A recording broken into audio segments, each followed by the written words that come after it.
امشب در 24 آمادگی اسرائیل برای پاسخ به حمله پهپادی و موشکی ایران.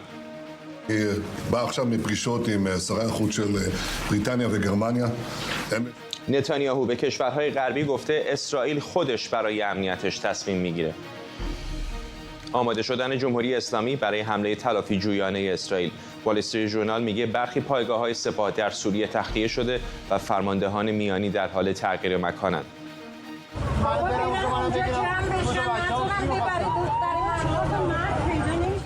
ویدیوهای اختصاصی ایران اینترنشنال از تشدید برخوردهای خشونت‌آمیز حکومت با زنان. معترضان میگن حکومت از فضای درگیری با اسرائیل برای سرکوب زنان در خیابان استفاده میکنه. و درخواست گزارشگران بدون مرز از بریتانیا برای حفاظت از روزنامه‌نگاران ایرانی. این سازمان گفته 90% روزنامه‌نگاران ایرانی در 5 سال گذشته تهدید شدند. از واشنگتن دی سی این 24 است با فرداد فرحزاد.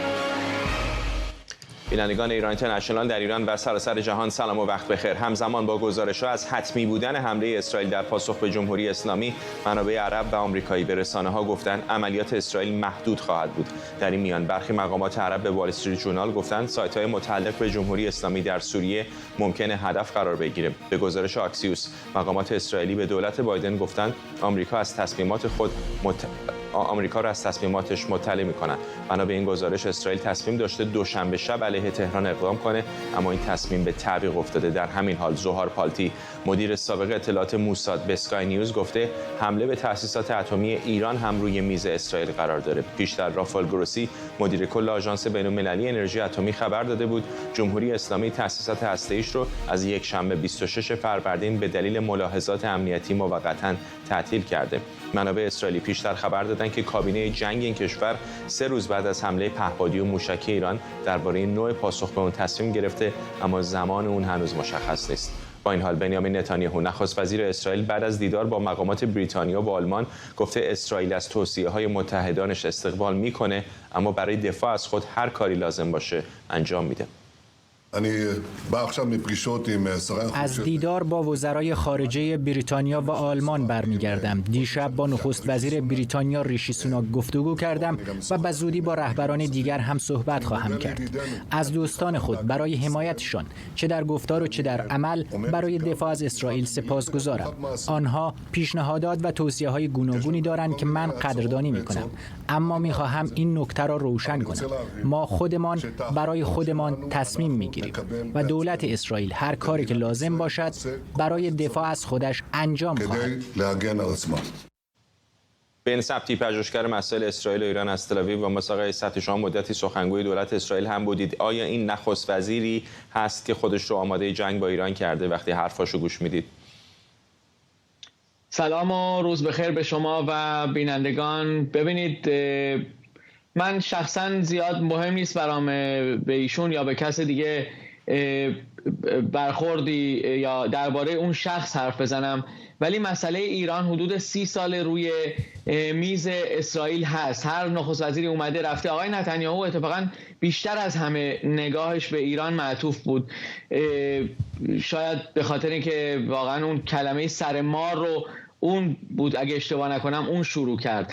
و الان به خاطر این وضعی که در اسرائیل از 7 اکتبر به وجود اومد و جمهوری اسلامی رو سر مار و واقعا ریشه این فاجعه‌ای که به اتفاق افتاد به وجود دیدن، به خاطر همین صداها همین جوریش هم بلند بود که باید رفت و یک هزینه ای رو از جمهوری اسلامی گرفت و اون کاری که باید انجام می شده شاید قبلنها در سالهای 2000 و چند یا بعدش باید این کار رو الان انجام بده، که الان خود جمهوری اسلامی هم خودش یک بهانه‌ای داد دست دولت اسرائیل. حالا میگم میتونست این دولت باشه، میتونست دولت دیگه باشه و اینو باید تاکید کرد که اون وزیرهایی که تصمیم میگیرن در این باره، اونها اون وزیرهای مثلا تندروتر نیستن، اونها اصلا داخل کابینه جنگ هم نیستن، چه رسد به اینکه بیان و در این مورد تصمیم بگیرن. و اما نکته هم که درباره مثلا جواب به جمهوری اسلامی هست در روی میز، در این 2 روز آخر مثلا این موضوع در خاک ایران یا نه در خاک ایران صحبت میشه و در این 2-3 روز آخر یک صحبتی هست که میگه خب نصف خاورمیانه در دست جمهوری اسلامی هست. پس ما در واقع هر طرفی رو هدف قرار بدیم، سوریه، عراق، لبنان، یمن، کشتی‌هایی که در کشتی‌های جنگی البته که در دریا هستن، اینها همه قسمتی از جمهوری اسلامی هستن. پس این یک جور طرز تفکر جدید هم الان روی میز هست. حرف از این هستش که ظاهراً دوشنبه اسرائیل قصد داشته به ایران حمله بکنه، اما به تعویق انداخته. این تعویق‌های مکرری که داریم می‌بینیم ظن این رو ایجاد کرده برای خیلی که شاید اسرائیل نمیخواد پاسخ بده، یا اگر پاسخ بده میخواد محدودتر بده، یا شاید در خارج از خاک ایران بده. برداشت خود شما چه است؟ اگر پاسخی باشه در داخل ایران خواهد بود یا خارج؟ پاسخ همونطور که الان گفتم میتونه در خارج هم باشه. این طرز فکری هست که الان به وجود اومده در اسرائیل در بعضی محافل، و از نظر اون دوشنبه شب یا عقب افتادن پی در پی، ببینید این مسئله اتفاقا اون عجله کردن این کار غیر عادی بود از طرف اسرائیل. اگر یعنی انجام میشد واقعا شایعاتی بود که خیلی هم پخش شده بود در بین جامعه اسرائیل و بعضی ها مثلا آماده می شدن یا فکرهایی می کردن. اتفاقا اون عجله کردن این یک کاری بود که برعکس تمام سیاست‌های دائمی اسرائیل بود و شاید هم واقعا این یک شایعه‌ای بوده که پخش شده و مثلا همه فکر کردن که واقعا انجام میشه. اینو ما هیچ وقت نمیتونیم بدونیم، شاید نه الان، شاید چند سال دیگه مثلا. ولی در واقع اسرائیل میدونید این موضوع هست که همیشه این ضرب المثل فارسی که میگفت دیر و زود داره ولی سوخت و سوز نداره، این کاریه که اسرائیل در سالهای 60 70 هر وقت که یک عده تروریست مثلا بودن که خوب بوده ازشون یک انتقامی بگیرن، اون جوابشون رو بدن، مثلا بعد از فاجعه مونیخ یا جاهای دیگه، اونها در طول مدت بالاخره به سزای اعمالشون رسیدن. پس این مسئله دوشنبه میتونه بعد از چند روز یک مسئله پیش و پا افتاده‌ای بشه. ممنونم از شما. بن ثبتی، پژوهشگر مسائل اسرائیل و ایران از تل‌آویو. این یک خبر فوری است. خب خبری فوری داریم. حسین امیرعبداللهیان وزیر خارجه جمهوری اسلامی به ایالات متحده آمریکا سفر کرده تا در نشست شورای امنیت سازمان ملل درباره جنگ اسرائیل و حماس در نیویورک شرکت بکنه. پیشتر گزارش‌هایی بود که وزارت خارجه ایالات متحده قرار هست محدودیت‌هایی برای محدوده سفر حسین امیرعبداللهیان در نیویورک وضع بکنه، تقریبا شبیه وضعیتی که بیشتر هم در دوران دونالد ترامپ برای تیم دیپلماتیک ایران در نیویورک وضع شده بود تا اجازه ندن اونها خیلی از محوطه نزدیک به مقر سازمان ملل در نیویورک دور بشن. همونطور که گفتم وزیر خارجه ایران به نیویورک سفر کرده تا در نشست شورای امنیت درباره جنگ اسرائیل و حماس صحبت بکنه. 3 روز بعد از حمله موشکی و پهپادی جمهوری اسلامی به اسرائیل، ارتش این کشور بخشایی از یکی از موشک‌های رهگیری شده سپاه رو به نمایش گذاشته. حمله‌ای که به گفته مقامات اسرائیلی و آمریکایی 99% موشک‌ها و پهپادهای استفاده شده در اون رهگیری و خنثی شدن. گزارش اشکان صفایی رو با هم ببینیم که به یکی از پایگاه‌های ارتش اسرائیل رفته و نگاهی انداخته به لاشه یکی از این موشک‌های بالستیک. یک شنبه 26 فروردین ساعت 1:47 بامداد، رهگیری موشک‌های بالستیک سپاه بر فراز آسمان اسرائیل. شامگاه شنبه و بامداد یک شنبه جمهوری اسلامی بیشتر از 300 تا موشک و پهپاد به سوی اسرائیل شلیک کرد که 120 تای اونها موشک‌های بالستیک بودند. این بخشی از یکی از موشک‌های بالستیکیه که سامانه پیکان اسرائیل رهگیری کرده و این بخشش در دریای نمک یا در بحر میت سقوط کرده. چیزی که اینجا می‌بینیم باک سوخت یک موشک بالستیک ایرانیه. از اونجایی که مخزن به 2 بخش اکسیژن و سوخت تقسیم شده، می‌فهمیم که این مربوط به موشک بالستیکه. همین اکسیژن این امکان رو بهش داده که خارج از اتمسفر هم بتونه کار کنه و 1500 کیلومتر رو تا اینجا طی کنه. این کنار هم موتور موشک دیده میشه. اون طرف هم کلاهک 400 کیلویی بوده که میتونست یک ساختمان کامل رو تخریب کنه. 400 کیلو שהיה מסוגל להשמיד בניין שלם.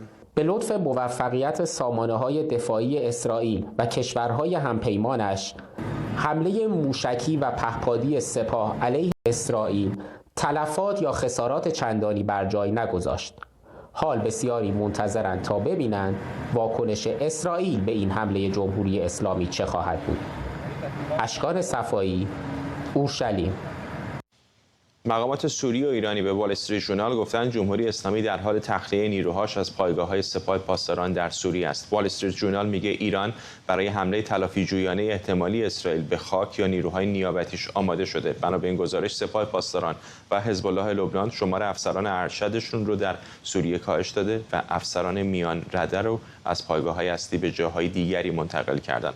مقامات نظامی جمهوری اسلامی در گفتگو با رسانه‌های حکومتی در روز رژه ارتش اعلام کردند نیروی هوایی خودش رو برای حمله به هدف آماده میکنه و نیروی دریایی هم برای اسکورت کشتی‌های تجاری ایرانی وارد دریای سرخ خواهد شد. شکریا برادوس، پژوهشگر امنیت بین‌الملل و سیاست خارجی از واشنگتن با ماست. خانم برادوس، چقدر فکر میکنید که همونطوری که گفتن مقامات ایرانی آماده هستند برای یک حمله احتمالی اسرائیل؟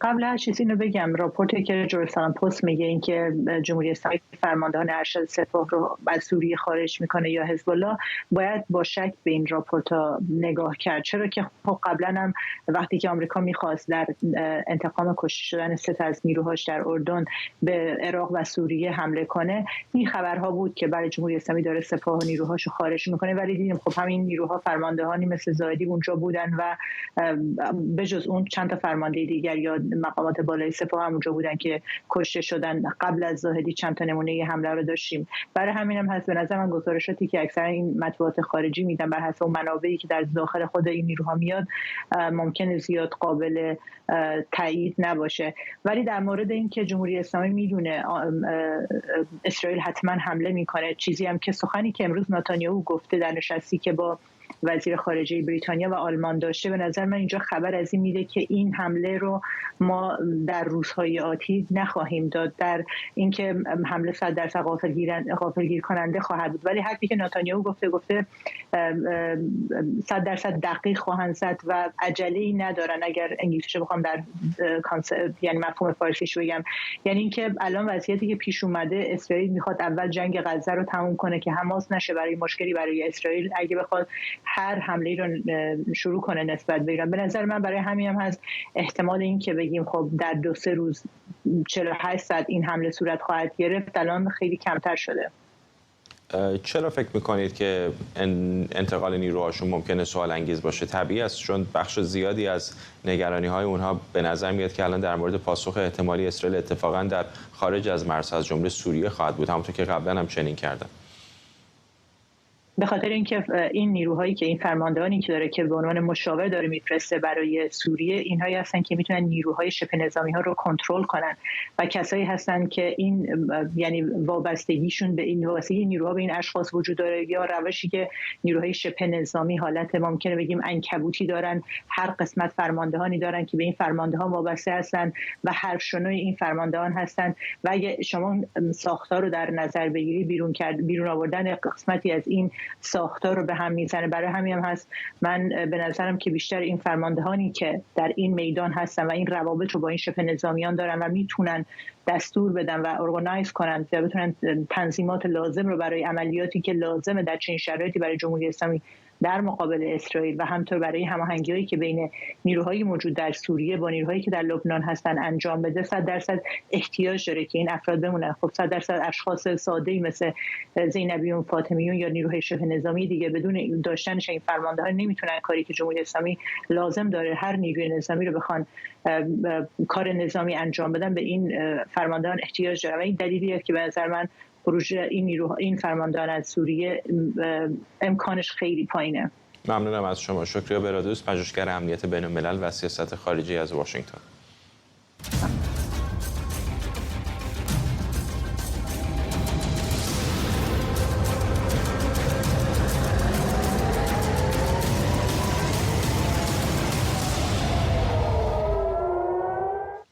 همزمان با افزایش هشدارها نسبت به حمله احتمالی اسرائیل به خاک ایران، همونطور که اشاره شد، جمهوری اسلامی رژه ارتش و نیروهای مسلح رو برگزار کرده.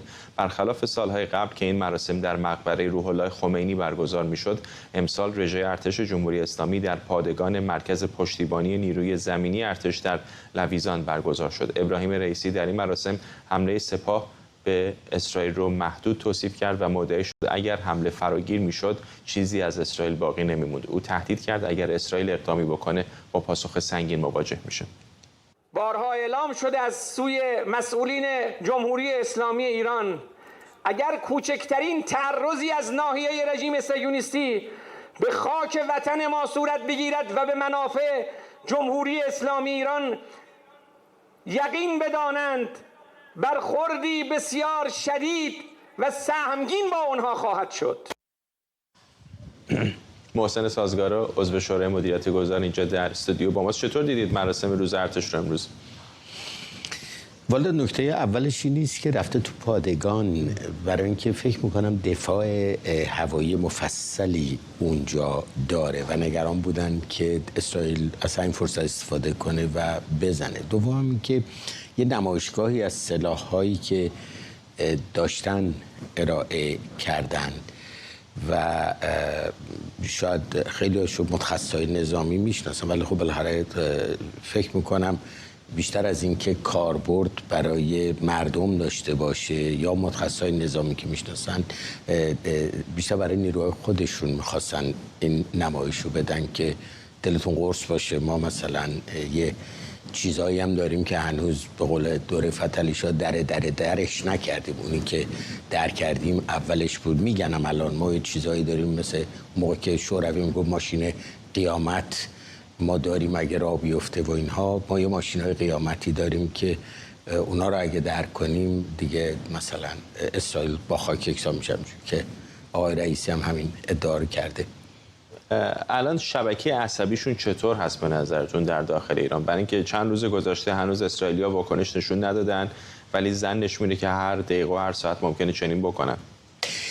ببینید،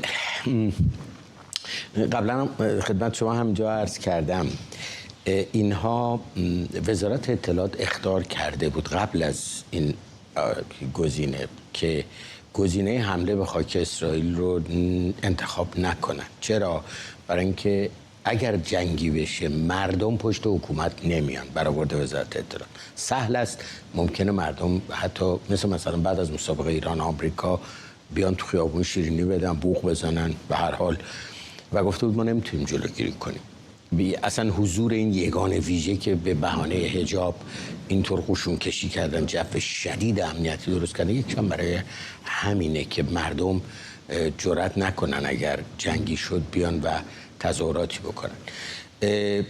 دلیل دوم وزارت اطلاعات گفته بود بدنه نیروهای مسلح، ارتش و سپاه موافق این جنگ نیستن. معتقدن که توازن استراتژیک نداریم و اگر درگیری بشه هم امنیت کشور به خطر میفته، هم امنیت خود ماها. بالاخره نظامیان و ارتش که یه سری خونه‌های سازمانیشون هم با زن و بچه کنار پادگان هاست و غیره. ولی خب این کارو کرد جمهوری اسلامی. به نظر منم خلاف 20 سال استراتژی جنگ با شدت پایینی که داشت، جنگ آسیمتریک به اصطلاح یا نامتقارن یا بهتر بگیم تروریستی، که از یه طرف سلاح هسته‌ای بسازین. از سال 2006 این جمع‌بندی شد. یا دست کم یه پیچ‌گوشتی فاصله داشته باشه که بازدارندگی داشته باشه، امریکا و متحدش در منطقه اسرائیل حمله به ایران نکنن. بهش میگفتن سیاست کره شمالی. و از طرف دیگه توسعه گروه‌های نیابتی، جنگ نامتقارن و تروریستی دست بالا رو پیدا کنن در منطقه. خب 20 سال این کارو کردن. حالا چقدر به کشور خسارت خورده، چقدر تحریم، چقدر بدبختی ملت ایران کشته سر جاش، ولی شنبه شب که این عملیات رو کردن خاک اسرائیل به منزله اتمام این استراتژی بود. همین یکی دو روز اعلام هم کردن وزیر اطلاعات مثلا یا دیگران دیگه دارن میگن ما با خاک اسرائیل هم میکنیم. یعنی درگیری جنگ کلاسیک شدن. البته در نوع خودش شاید اولین جنگ موشکیه. موشک اختراع آخر جنگ بین‌الملل دومه برای سلاح نظامی، ولی اینی که حملات موشکی و دفاع موشکی و غیره اولین باره در این حجم. و این دیگه ما رو وارد سرفصل جدید کرده در خاورمیانه و شاید هم در دنیا. شنیدم هم ناظرای نظامی همه دارن نگاه میکنن، حتی در روسیه و چین، برای اینکه یه جور هم هماوردی موشک‌های ساخت چین ایران بوده دهه 80 که حالا آپگرید کردن با سیستم‌های تکنولوژیک امریکایی‌ها و اسرائیلی‌ها و بلوک غرب. در واقع این است که سلسله اعصاب اینا اگر بپرسید چطوریه، امیدوار بودن. شما از روی حرفا و اینا میزنید، هارت و پورت میکنن، ولی با دست پس زدن، چند روزه با پا پیش کشیدن که خلاصه همینه. آقای باقری استاد کرگو با همین بود دیگه و دلشون میخواد وایسه همینجا. و اولم خب اسرائیل وایستاده بود برای اینکه امریکا جلو دستشو گرفت، ولی تحولاتی که این 2-3 روز اتفاق افتاده و فشاری که در داخل اسرائیل حتی تهدید به بیرون رفتن از کابینه آقای نتانیاهو که اون سقوط میکرد، جناح راستی که باش هستن، باعث شد که امریکا الان دیگه کشته عقب و اسرائیل به هر حال تلافی میکنه. حالا در چه حدی چه جوری نمیدونیم، مسئله است، ولی مطمئناً الان دلواپسی تو ایران زیاده. مردم که خب نگرانن، ولی چند برابرش نیروهای مسلح و شخص آقای خامنه‌ای حتما نگران. چندین بار الان مقامات ایران گفتن اگر اسرائیل بزنه در کسری از ثانیه واکنش نشون خواهیم داد و 2 برابر نشون خواهیم داد. آیا فکر میکنید میشه تصور کرد سناریویی رو که اسرائیل یک هدف محدودی اونطور که بعضی رسانه ها دارن میگن هدف قرار بده و بعد ایران پاسخ نده؟ اتفاقا حتی اینم مطرح شده که این عقب نشینی اینا از سوریه، چون یه خبرایی هم بود که اسرائیل اصلا تلافیش رو میخواد همه مراکز نیرو قدس و نیابتی‌ها تو سوریه رو شخم بزنه و بخواد که ایران اصلا حمله نکنه. البته دیگه این وقت این جواب اون نمیشه، ولی اینا هم فوراً دارن میارن بیرون. اگر ایران این کارو بکنه، به قول معروف بکشه به سیبیلاش، اسرائیل خاک ایران رو به هر حال بزنه، حالا در هر حدی، و اینا به رو خودشون نیارن و بگن که از این تبلیغات ما زدیم پدرش در آوردیم، این مثلا چیزی نبود، باز هم فکر میکنم آقای فرهزاد شکست با ایران میشه. اینجا تا الان هیچ به نفع ایران زده خاک اسرائیل و اسرائیل جواب نده، ولی وقتی بزنه توپ میفته تو زمین ایران. و اگر هیچ کاری نکنه، یعنی چه گزینه‌های مطرحه؟ اگه بکشه به سیبیلاش ساکت بشینه، همین نیروهای مسلح تحقیر میشن، یعنی مشکل پیدا میکنن و مردم هم که الان جوکاش هم میبینن دیگه، میگن آقا بفرما این چی بوده. و اگر بزنه این چیزی که میگن، حالا اینا حرفای بازدارنده بیشتر میزنن و دوباره همجوری بگیره اسرائیل، چون متخصصای نظامی خیلیشون میگن که هرچی هم بزنه، بی خودم میگن ما یه موشکایی داریم که کمند اینا در میره، نمیتونه بزنه دوباره باز یه تحقیر دیگه ای میشه. یه گزینه هم نیست که حزب الله رو وارد جنگ کنه که اون هم مسئله خطرناکیه. اون گزینه هم که فکر کنیم به کشورهای منطقه نیابتیاش به پایگاه آمریکا حمله میکنن و اینها، اون دیگه یه جور گسترش جنگه که بیشتر به خودکشی شبیه اگر بخواد آقای خامنه‌ای بکنه. بر صورت باید دید که اولا اسرائیل در چه وسعتی احتمالاً تلافی میکنه، ثانیاً واکنش جمهوری اسلامی چه خواهد بود. امیدوارم که هرچی میشه مردم سپر قرار نگیرن، چنان که روش امثال حماس و اینها هستش و ببینیم این جنگی که جنگ مردم ایران واقعا نیست، هیچ سابقه ملی و میهنی هم نداره به نظر من، جنگ آقای خامنه‌ای و شعارهای محو اسرائیل و غیره. امیدواریم که هرچی هست به نفع مردم ایران تموم شه. ممنونم از شما. محسن سازگار، عضو شورای مدیریت گذار. ممنون از دعوت. در ادامه واکنش‌ها به حمله جمهوری اسلامی به اسرائیل، جو بایدن رئیس جمهوری آمریکا تهدیدهای ایران علیه اسرائیل و جنگ روسیه علیه اوکراین رو مقایسه کرده و گفته اسرائیل و اوکراین با دشمنان گستاخی روبرو هستند که قصد نابودی اونها رو دارند. صدر اعظم آلمان هم گفته اقدامات بیشتر علیه سپاه پاسداران نیازمند بازنگری قانونیه. دیوید کامرون وزیر خارجه بریتانیا که برای دیدار با مقامات اسرائیلی به تل‌آویو سفر کرده میگه واضحه اسرائیل تصمیم گرفته به حمله پهپادی و موشکی جمهوری اسلامی پاسخ بده. آقای کامرون در این حال ابراز امیدواری کرده پاسخ تلافی جویانه اسرائیل هوشمند و سختگیرانه اما به گونه‌ای باشه که تشدید تنش‌ها رو به حداقل برسونه.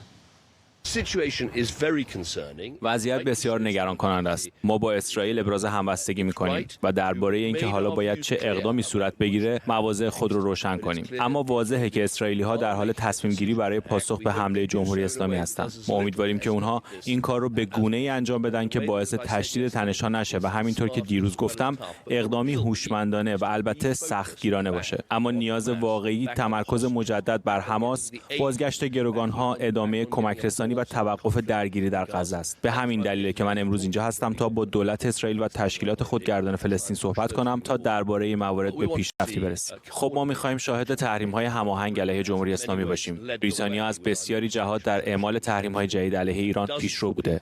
ما ده‌ها نفر رو در ایران تحریم کردیم. کل سپاه پاسداران رو تحریم کردیم و من فکر می‌کنم کارهای بیشتری می‌تونیم انجام بدیم تا نشون بدیم که ایران پشت بسیاری از فعالیت‌های خرابکارانه در منطقه است. از حماس، حزب الله و حوثی‌ها حمایت میکنه. گروه 7 باید به جمهوری اسلامی پیامی روشن و صریح بده و امیدوارم در جلسه بعدی این اتفاق بیفته.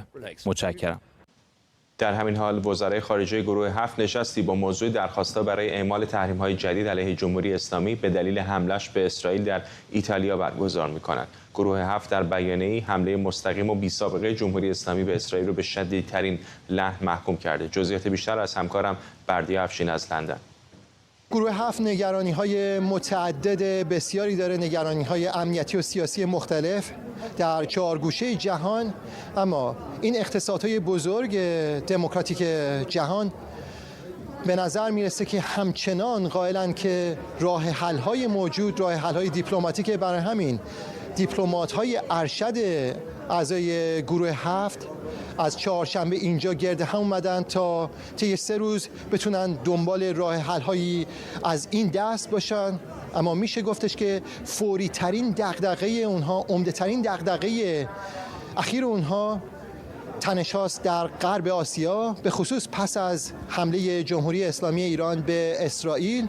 البته میشه گفتش که دیپلمات‌های گروه 7 تلاش‌های دیپلماتیک خودشون رو از روز شنبه و از آغاز حملات شروع کرده بودند، اما این 3 روز فرصتی است برای ادامه دادن به اونها که اونها تلاش کنن که همچنان اسرائیل رو متقاعد کنن که اگر واکنشی نشون میده واکنشی محدود باشه و افزاینده تنش‌ها نباشه و در سوی دیگه تلاش کنن که جمهوری اسلامی ایران رو مهار کنن. برای همین پس از این 3 روز ما احتمالاً شاهد این خواهیم بود که اعضای گروه 7 به یک صدای قاطع و واحد برسن، اون چیزی که اونها میگن، و شاهد تحریم‌های گسترده تری باشیم که اونها اعمال خواهند کرد علیه جمهوری اسلامی ایران. اما به غیر از این ما شاهد تلاش‌های دیپلمات‌های ارشد گروه 7 خواهیم بود برای رسیدن به یک اجماع دیگه برای تداوم حمایت‌های خودشون از اوکراین در قبال تجاوز نظامی روسیه به این کشور. بردیا افشین گزارش میداد. تصاویری زنده داریم از شورای امنیت سازمان ملل متحد در نیویورک و جلسه‌ای در مورد وضعیت خاورمیانه. البته تمرکزشون در مورد غزه هست. کمی پیشتر نماینده دائم روسیه در سازمان ملل متحد داشت صحبت می‌کرد. الان نماینده اکوادور در روزهای پیش رو جلسات دیگری هم در مورد بحران خاورمیانه در جریان هست. حسین امیرعبداللهیان هم به نیویورک آمده تا در جلسات بعدی شورای امنیت شرکت کنه.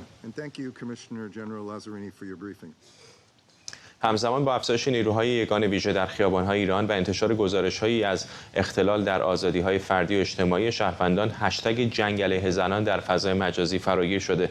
بعضی از کاربران این اقدام رو لشکرکشی علیه نیمی از جمعیت ایران عنوان کردند و بسیاری اون رو اعلام جنگ همزمان جمهوری اسلامی با اسرائیل و زنان ایران خوندن. در همین حال نرگس محمدی فعال حقوق بشر محبوس در صفحه اینستاگرامش نوشته جمهوری اسلامی از سر استیصال خیابان‌ها رو به میدان جنگ علیه علیه زنان و جوانان تبدیل کرده تا درد بی‌علاج عدم مشروعیتش رو تسکین بده.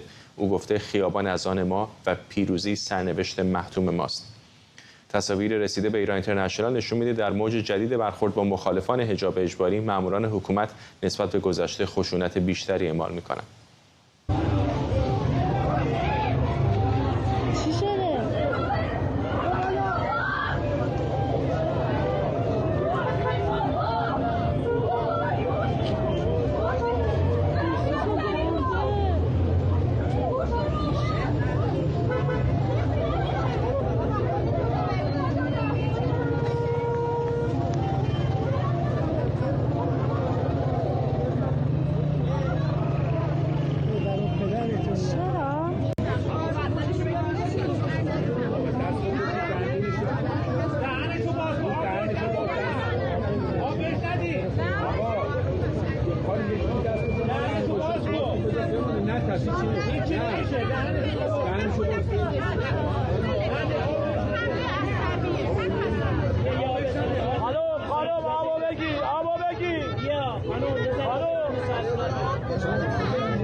تشنج کرده. ویدئوی اختصاصی رسیده به ایران اینترنشنال نشون میده گشت ارشاد امروز یک زن رو به خاطر نوع پوشش در تهران به طرز بسیار خشنی دستگیر کرده.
بر اساس گزارش‌های رسیده از تهران، هر بار زنی بازداشت میشه، لباس شخصی‌ها برای جلوگیری از هجوم مردم اطراف ون گشت ارشاد حلقه تشکیل میدن. زنان پلیس با ماسک، مانتو و چادر سیاه دیده میشن. گروهی از زنان بازداشتی در تهران به آگاهی تهران، کلانتری‌ها و مراکز مبارزه با مواد مخدر در خیابان نیلوفر منتقل شدن.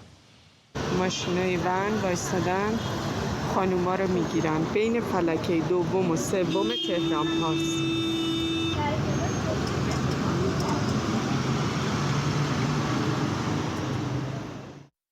بنای نیروی انتظامی دارن جوانای مردم به خاطر حجاب میگیرن تو ماشین میکنن میبرن.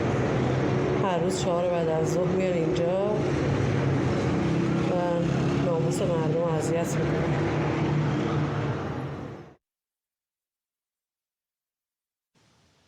مهدی گلرو فعال سیاسی از مالمو سوئد و جابر رجبی فعال تحلیلگر سیاسی با ما هستند. با خانم گلرو شروع میکنم. یه نفر ممکن تصور بکنه که در این شرایط جنگی اتفاقا حکومت بیش از گذشته به حمایت مردم نیاز داره و نباید سرکوب بکنه. پس چرا هست که چنین میکنن به نظرتون؟ در مورد یه حکومتی که مشروعیت داره میشه این انتظار رو داشت که بره به سمت اینکه حمایت مردم رو بتونه داشته باشه.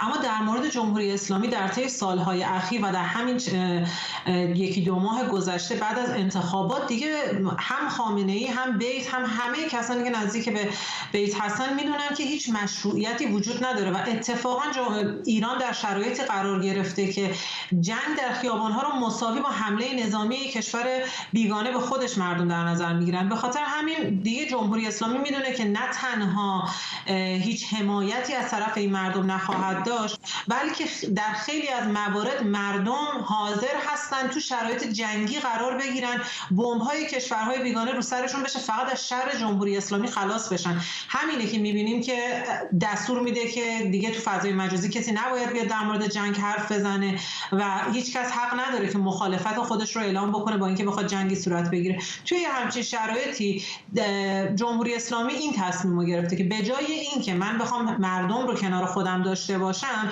بیام در فضایی که تنش بین‌المللی بین من و سایر کشورها ایجاد شده شرایط داخلی رو تا حد امکان پلیسی و امنیتی بکنم که یکی از روش‌ها هم همین بحث حجاب اجباری هستش که این باعث میشه که به طور قبل بدون اینکه اعلام حکومت نظامی کرده باشه، بدون اینکه تانکاشو تو خیابون آورده باشه، از همین طریق بتونه فضای امنیتی و پلیسی رو در کشور بیشتر و بیشتر بکنه.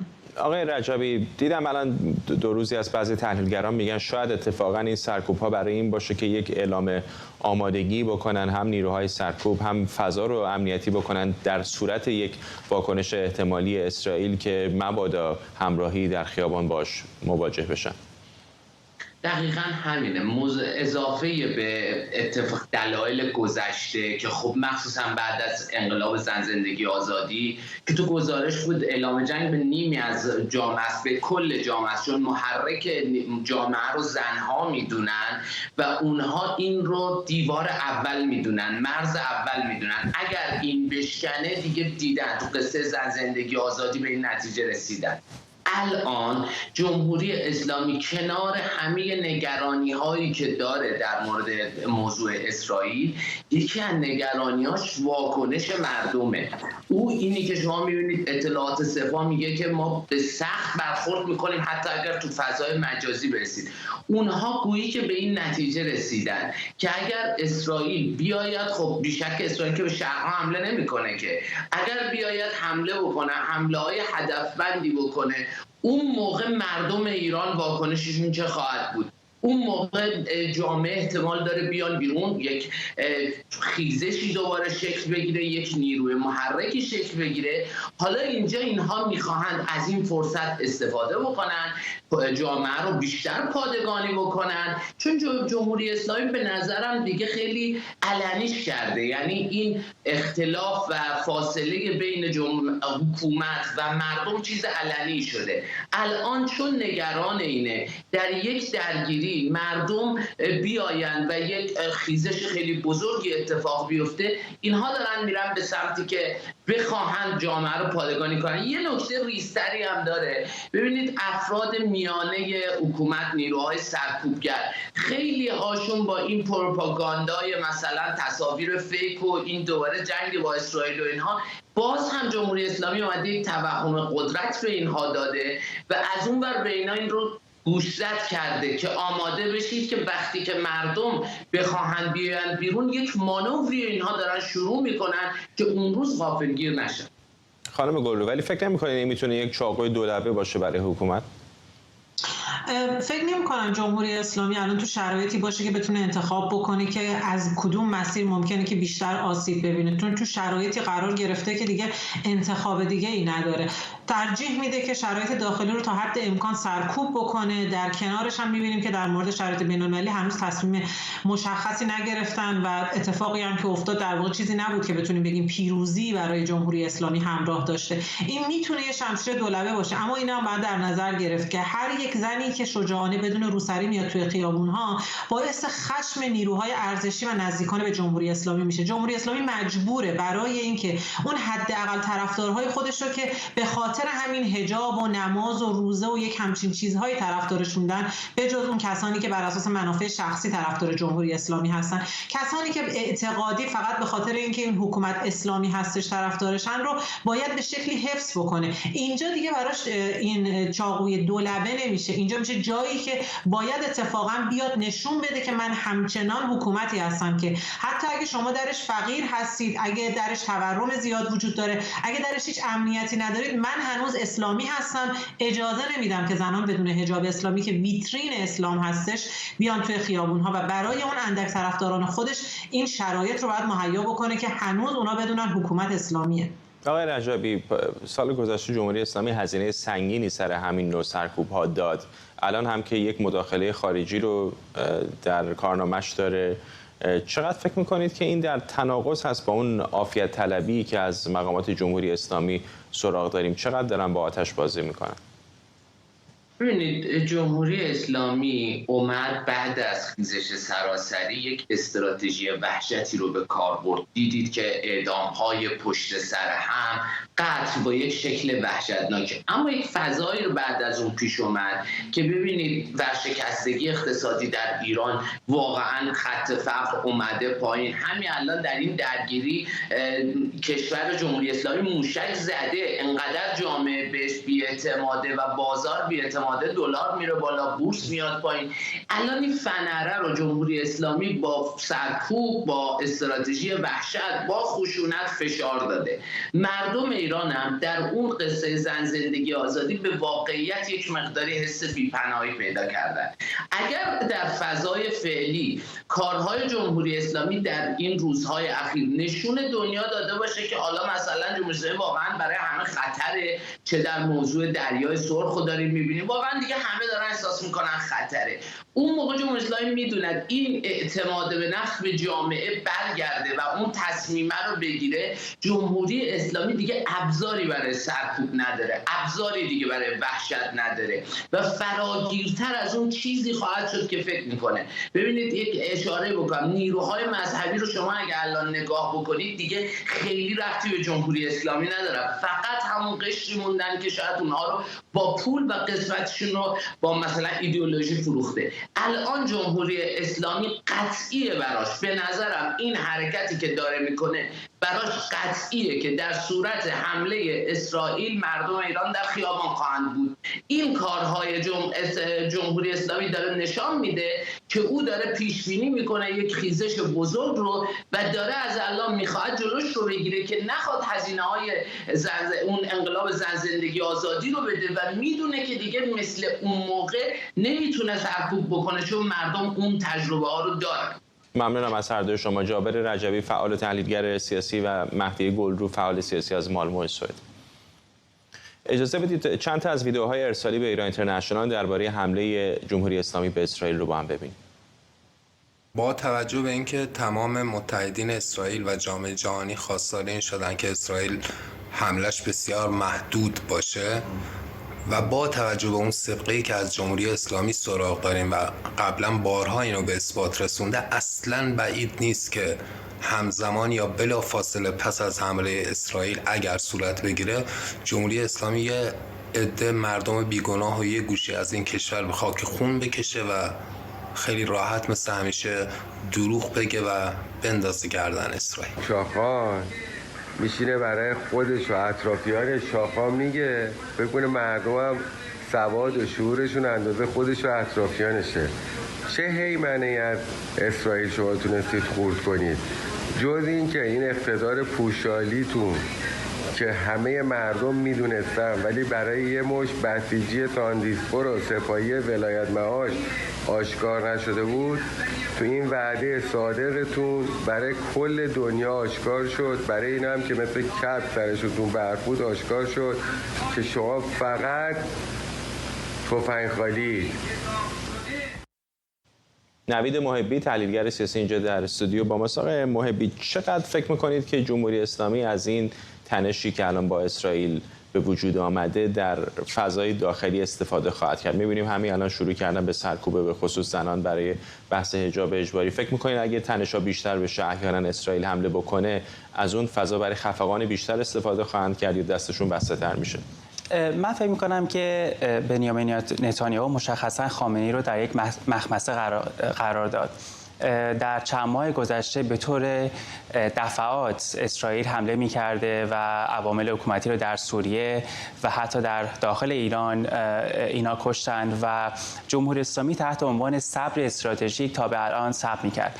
ولی انقدر کشته شدن اون 7 نفر در سوریه به جمهوری اسلامی گران آمد که دیگر نمیتونستند به بهانه صبر استراتژیک از جنگ به اصطلاح رو در رو و تن به تن با اسرائیل اسرائیل پرهیز کنند. در واقع نتانیاهو خامنه‌ای رو مجبور کرد به این واکنش و بعد از این اتفاقی هم که میفته انقدر این موشک پراکنی به اصطلاح مضحک بود. 300 تا اینها هم موشک و هم درون ارسال کردن به اسرائیل، هیچ کدومشون اکثریتشون به مقصد نرسید، هیچ خسارتی به بار نیاورد که انقدر وضع خراب بود که اینها یک مطلبی دادن بیرون از طریق نشریه نیویورک تایمز، گفتن که ما خودمون نمیخواستیم که این اتفاق نیفته و بعد بلافاصله کربی یکی از سخنگویان بخش استراتژیک وزارت دفاع آمریکا گفتش که نه، اینها به قصد کشتن زدند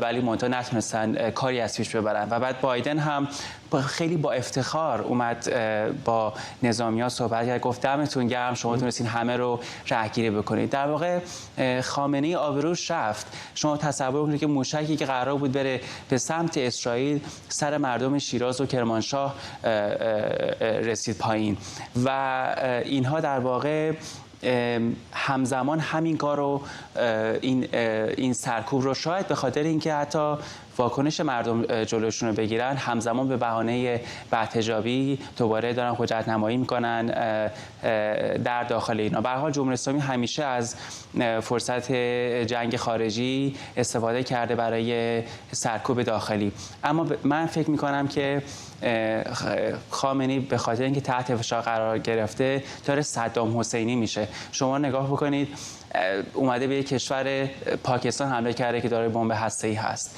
و بعد موشک پراکنی کرده برای اولین بار به سمت اسرائیل. در واقع هم کارهایی که صدام حسین انجام میداد. یعنی خامنه‌ای قبلا یک نوعی عقلانیتی در تصمیم گیری‌های سیاست خارجیش، لااقل اون چیزی که مصلحت نظام خودش هست، انجام داشت، ولی انقدر تحت تنگنا قرار گرفته مجبور به یه سری تصمیم گیریاتی هست که اون تصمیم گیری دو سرباخته و من فکر می‌کنم که خامنه‌ای داره به سمت صدام حسینی شدن پیش میره و مشابه موشک پراکنی صدام حسین هست به اسرائیل، حملش به کویت و جاهای دیگه و خلاصه همین ماجراجویی‌های منطقه‌ای گریبانش رو میگیره. کما اینکه دیدیم که حتی لحن اروپا هم بسیار امروز تند شده بوده. همه گفتن که ما نیاز به یک اتحادی داریم علیه جمهوری اسلامی و خامنه‌ای هم که میدونه که این معادله برای مردم ایران روش شده و آبروش رفته، از طرفی به جان مردم افتاده برای سرکوب.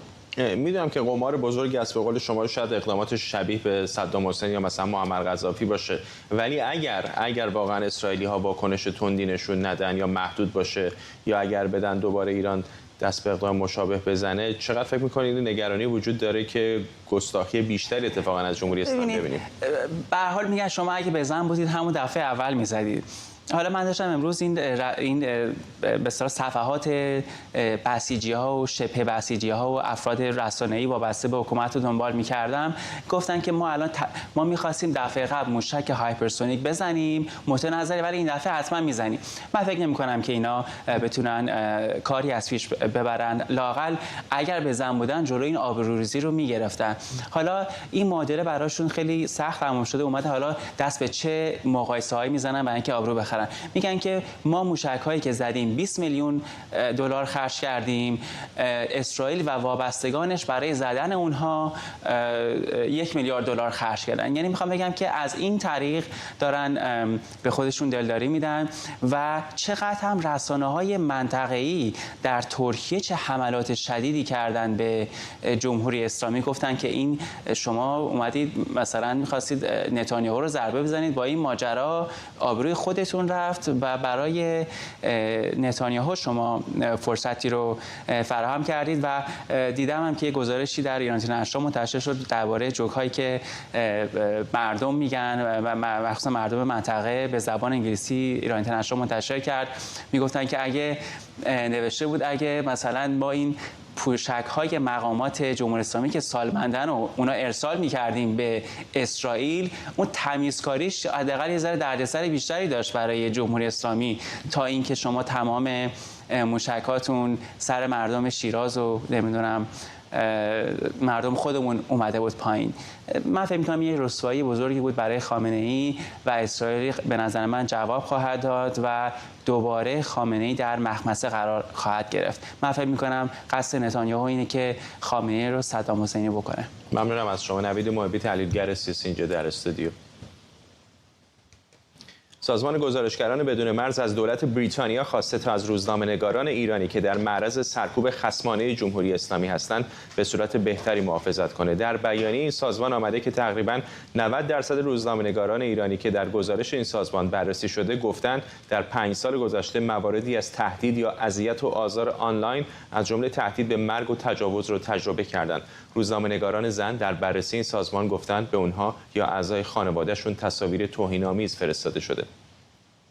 کامبیز غفوری، روزنامه‌نگار و عضو سازمان حقوق بشر ایران از فنلاند، با مساق غفوری چه تصویری به ما میده این گزارش در مورد اینکه 90% روزنامه‌نگاران با تجربیات این چنینی روبرو شدند؟ بخشی از اونها طبیعتاً همکاران خود من اینجا در ایران اینترنشنال هستند که با تهدیدهای جانی در مواردی روبرو شدند.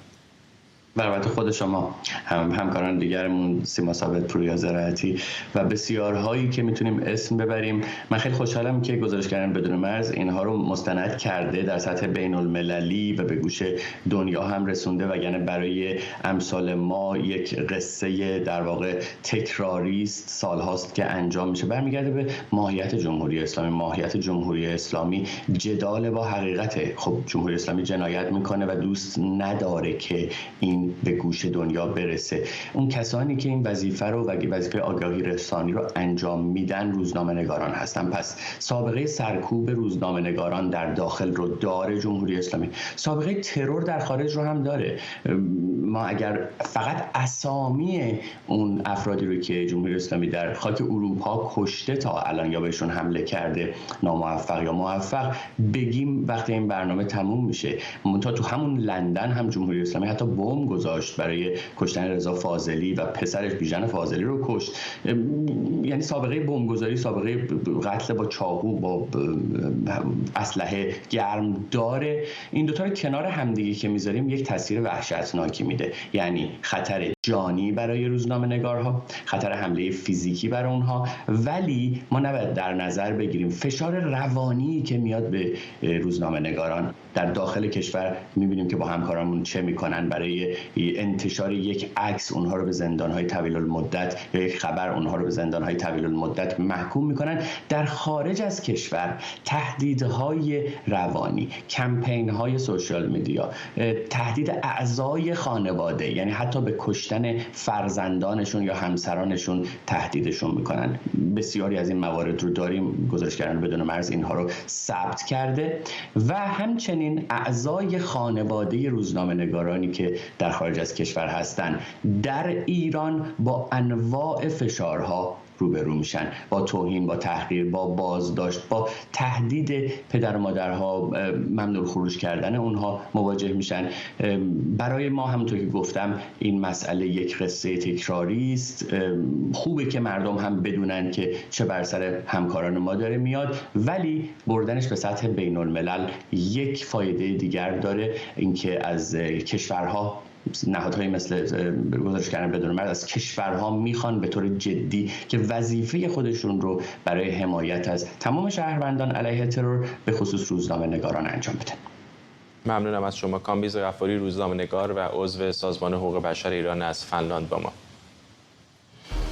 و ممنونم از شما که ما رو همچنان در این پوشش چند روزه‌مون از تنش‌های بی‌سابقه بین ایران و اسرائیل همراهی می‌کنید. این بخش برنامه 24 رو با تصاویری زنده از جلسه فعلی شورای امنیت سازمان ملل متحد در نیویورک به پایان می‌بریم که عمدتاً در مورد بحث آنرا یا اونروا هست، سازمان وابسته به سازمان ملل متحد در سرزمین‌های فلسطینی که نگرانی‌های زیادی در مورد همکاری اونها با حماس وجود داره.